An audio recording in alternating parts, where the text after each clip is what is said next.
Hey guys, this is Esports Money's ESM Mac10, whatever you want to call me, and today is Saturday, August 23rd, 2014, and this is my vlog again. It might be my last vlog for some time because I'm going to try to put out some other, good videos. I don't think my vlogs are that impressive. And I'm back from my vacation, which was not nearly as productive as I'd hoped it to be. However, I guess that is the point of a vacation. So today, as the title might indicate, we're going to talk about improving. We're going to talk about getting better at a specific role or getting better at a specific hero doing a specific thing, much like I did Lycan, much like I'm doing Terrorblade, much like I'm doing with Nature's Prophet, and now I'm actually doing with a few less orthodox things, such as a safe lane carry shaker build that I've been working on. And no, that will not be a jungle. I might put out a guide to carry shaker, but I mean, really, you can just go watch slashers. It's better than anything I'll put out. So, improving. How to get better at a specific hero, specific role, or just improve in general. Well, obviously the first thing you want to do is, if you're new to the game, which most people watching this video won't be, you watch every video you possibly can on introductions and guides to heroes, and then you play every single hero at least once in a bot game, and then you just start playing DotA, and that's how you start the game. There are a few ways you can get really good or get better, and one of the best ones is actually to find someone that's really, really, really good at what you want to be good at, and ask them questions. Just ask them things like, do you have a minute? The first question, do you have a minute? Cool. Do you have like 20? I was taught pretty intensively to do most of the things that I do well. My Terrorblade was taught to me by Matrice. My Lycan was taught to me by a player named Microsoft, who's extremely good with the hero. I've actually played the hero more than he has now, but without him I would have never figured out the things that have led me to playing the hero so well today. The big thing is, you want to figure out, you can look at the game in two ways. You can look at it as breadth of knowledge or depth of knowledge. Generally speaking, breadth of knowledge is always good. It's always, it's great to say, I've played 50 games with every hero in Dota, and my win rate is 52%. Let's just throw that out there. There's something I'm stepping on. A little piece of trash or something. But it's great to have that depth of knowledge. It's great to say, or that breadth of knowledge. It's great to say, I'm very comfortable with all of these heroes. I've played every hero, let's not say 50, let's say 25 times I've played every hero. But you're going to have better results, especially in pub games, if you've played every hero 5 times, and then you've played 1 or 2 heroes 250 times. That's depth of knowledge. That's narrowing your focus and learning more about a specific role, a specific hero, a specific whatever. You hear players like Puppy and Dendy say, I'm sick of hearing the term mid-player, I'm sick of hearing the term off-lane player, I'm sick of hearing the term jungler, or jungle player, or support player, or whatever. There's just good players and bad players. And that logic is very true when you're talking about people like the Na'Vi players, and people like DK, and people that have played the game for a decade. People that have been playing this game since the first days of Dota All-Stars and Warcraft 3, and I'm one of those people to some extent, but I never took the game seriously as my primary game back then, and unless you have 10 years of constant experience, you're not gonna be one of those people that can just, in a few months, master all of these roles and all of these heroes and all of these roles. Most players will have a handful of heroes that they say, I just can't play that. It's just, I can't, man. I'm the other way around. I've got only a handful of heroes I do play, but I play them at a very high level. And I think that's better for the quality of games, better for the quality of your pubs, and it's way better for your MMR. So if you want to improve, if you want to get better, pick a role or a hero and just play the shit out of it. But before you play the shit out of it, you need to know what you're doing, what your builds are, what your contingencies are, how to find farm if you're the carry, how to get pick-offs by yourself if you're a support, how to stack properly, how to do whatever you need to do to support properly, to mid properly, to offlane or safe lane.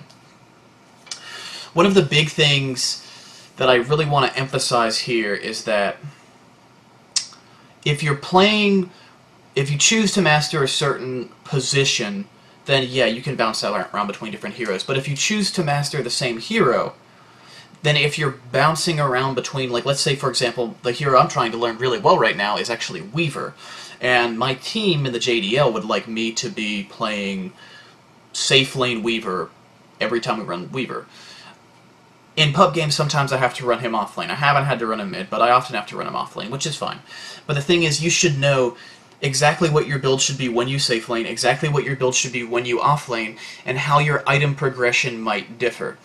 For example, if I'm playing Weaver and I'm going safe lane, I might get a Radiance if I can get it by like 14 or 15 minutes. I got an offlane Radiance yesterday, but in general you don't get an offlane Radiance on Weaver because he's not the safe lane farmer, he's not the one position, and quite frankly you can do more with a Deso in the early game. Another thing is, once you really get comfortable with a certain hero in a certain position, not only do you need to know your item build and like what you want when you're 6-slotted, and how that progression goes, but you need to get really, really comfortable with about two builds, like contingency builds, such as the Lycan BKB for me that I use 1 or 2% of the time. I'm kind of comfortable doing it, but it's not nearly as good in my opinion as the other things I do. Versus like with Weaver, I have to ask myself, what kind of game is this? Am I comfortable going for the Radiance first? Do I absolutely have to go for the Lincolns first, or do I get the Deso first? Because really, I think the Deso is probably the best first item on him, because you get the Lincolns and it offers you a lot. It offers you a lot of stats and it gives you a lot of durability. It makes you even more slippery than normal, but you really lose a huge amount of offensive potential if you go for that Lincolns first. So I have to know in what game do I have to absolutely positively build the Lincolns first? How's this going to affect me? What's my damage look like when I'm doing that? Like, Deso, especially in the early game, is a great example of an item that you really have to be comfortable having on a hero, even though it seems simple. It's a right click, it reduces your armor, and it hits people. Like, it's easy. But at the same time, and Slasher pointed this out in one of his Nature's Prophet guides, and I've noticed this on Nature's Prophet as well from months and months ago when I made my guide. If you get a Deso on a hero at 15 minutes and you hit someone, you're going to be doing a boatload more damage than you did before, and that damage scales negatively as the game goes on because it's minus armor. It's really good in the early game, not so great in the later portion of the game. And you need to be comfortable knowing exactly how much damage you do so that you can get in and out of fights more effectively, you can push towers and rat more effectively. You just need to be more, you need to know more about how the hero works with every item and what the hero is capable of with every item at every moment. That might be over detailed, but then again, I'm the kind of person that plays the same hero. I've almost played 1,000 games of Lycan now, so you get the idea. Another thing is, like, not only knowing your offense and defensive potential with the items, but knowing how to build the items, not knowing how to build the items, but knowing which parts you want to pick up first of the item depending on the situation that you're going in. For example, and again I'm going to use Weaver because that's the hero I'm practicing right now. In the early game, if I decide it's impossible for me to go Desolator, I'm going to get Lincolns. I'm going to get that Ring of Health first almost every time because it gives me so much strength in the lane. However, if I get the Deso first and then I'm going Lincolns and it's about an even game, maybe we're winning a little bit, I'll get the Ultimate Orb before I get the Ring of Health, because the stats are great, the damage is great, the mana is great, the health is great, whatever. If I have the money to, I'll save and get it, because I don't really need that regen, because the laning phase is over, I'm just kind of roaming around killing creeps and farming as best I can. So you need to know what builds you want. Like, generally speaking, for me, I know what I want when I'm 6-slotted on any hero I'm playing. The thing that changes is what order I get those items in. You know, some people are like, you always go Battle Fury first on Anti-Mage, and that's something that doesn't really change unless you're getting wrecked and you build a Vlad's just because your team's just screwed. But with most heroes, I think it's debatable. Like PA, Battle Fury is awesome on PA. But do you get the Battle Fury first, or do you have to rush a BKB based on what you're against? When does the Helm of the Dominator fit in there? You know you want these items. These are the standard items, and generally speaking, the best items on the heroes that you're practicing. But the order in which you get them can and should vary greatly depending on the type of game you're playing and how your game is going. and what position you're running the hero. And like I said, Weaver can be safe lane or off lane, just like you can run a Razor safe lane or mid. I guess you could run a Razor off lane too.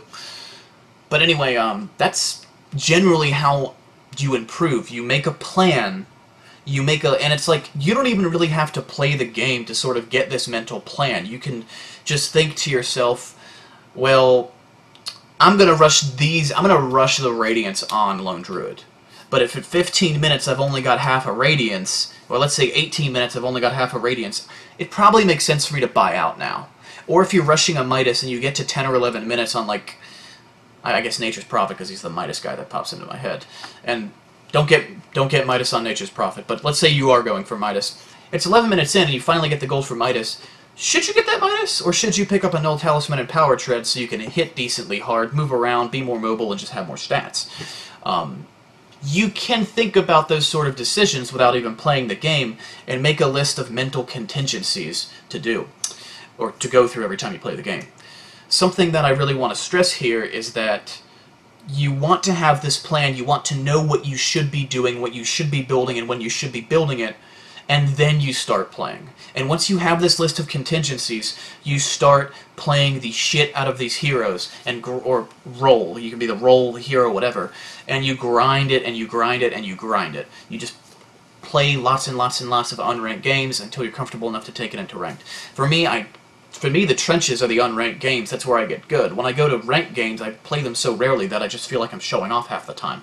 Because I feel like unranked games are a more conducive environment to learning and practicing and training. So that's basically it. It's get a plan, and then practice that plan a bajillion times. And playing the game, it's going to teach you decision-making. You'll have to think a lot to learn positioning, and that's something I struggle with sometimes, and something that's difficult in any hero. It's one of the most difficult things in Dota. But when you get your positioning down, which is something you have to think about, you have to think about decisions of when to fight and when to farm if you're playing carry, or when to stack and when to fight and when to ward if you're a support. And these are decisions that just come with playing the game a lot. But the biggest thing that you're going to get out of this are last hitting and denying practice. If you're a carry, I guess it doesn't really matter if you're a support, because if you're a support, you should let your carry last hit and deny, because the support's only job is to zone out the other heroes.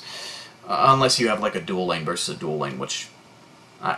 Still, I think the support's job is better just to harass the enemy heroes and let the carry try to get the denies. But that's basically it. You want to grind these games because it improves everything, but your mechanics with the hero, last hits and denies, will improve really, really fast. Your decision-making will improve a little bit more slowly, but it will improve over time. And your positional knowledge will improve, but it takes the longest amount of time to improve. So that's basically it. Again, get a plan, know what you should do and when you should do it for every hero in the role that you're trying to practice, or just for that hero in every role that you're trying to practice that hero, and go with it. And just play a lot of games. That's how to improve. That's the easiest way. And if you know someone or can find someone that's really good at what you're trying to improve upon, ask them for help. When I met Microsoft, I felt like I'd played as many games as him. We were both. I would think I was at like 192, and he was at 194 games, and his MMR was 5,300, and mine was 3,300. And I messaged him and was like, "Your win rate's 7% higher than mine. Your MMR's 2K higher than mine. What am I doing wrong?" And after about an hour, I was like, "Holy shit! What am I doing?" It was awesome. So anyway, thanks again for watching. I hope this helps you improve. TLDR, make a plan, play a lot of games. It takes a lot of work. Have a good one, guys.